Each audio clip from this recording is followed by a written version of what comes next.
In this example, we got a random sample of 10 independent observations taken from a normal population. The sample gave these results. Determine the unbiased estimators of the population mean and variance. Well, in order to do so, let's look at our formula booklet. We're going to find that this is our formula for the unbiased estimate of the population variance. So we're going to use this part here, and I have to remember that's variance that I have. And so if I want to find the variance, n minus 1, well, I'm going to take the sum of all my squares, so 28,157, divided by n minus 1, which is going to be 9, because there's 10 observations, minus 10 over 9 times x bar squared. Well, this is the sum of all my values, and there's 10 of them, so x bar is going to be 52.7, just dividing this by 10 squared.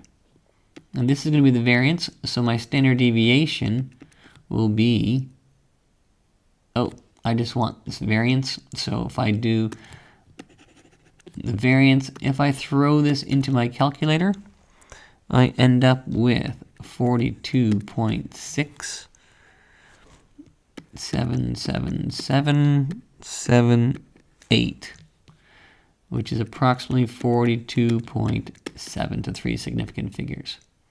That's my unbiased estimator for the variance. My unbiased estimator for the population mean, well, I take this value. My population mean will be 52.7 over 10, which is 52.7. So now we want to find a 95% confidence interval for the population mean. Well, if we're going to do that, I know I'm going to name the test as a t-interval. I know my x bar is 52.7. My s is going to be the square root of 42.7. N is, if I look back, is 10. So the degrees of freedom equals 9. And so if I now find my t star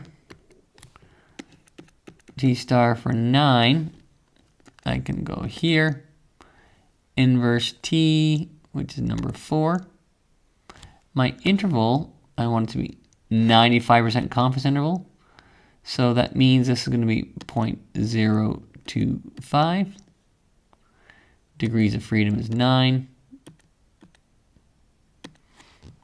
And so I end up with 2.262 as my t star. My confidence interval, if I throw those values into my calculator, I go with stat test. It's going to be number 8. It's going to go from statistics. My stats say that it is 52.0. Number 8. My stats say that it's 52.7. My standard deviation is going to be the square root of 42.6777778, and I know it's 10.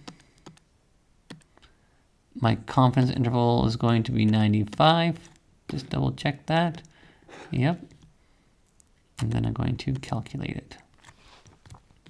So my confidence interval is 48.0 to 57.4.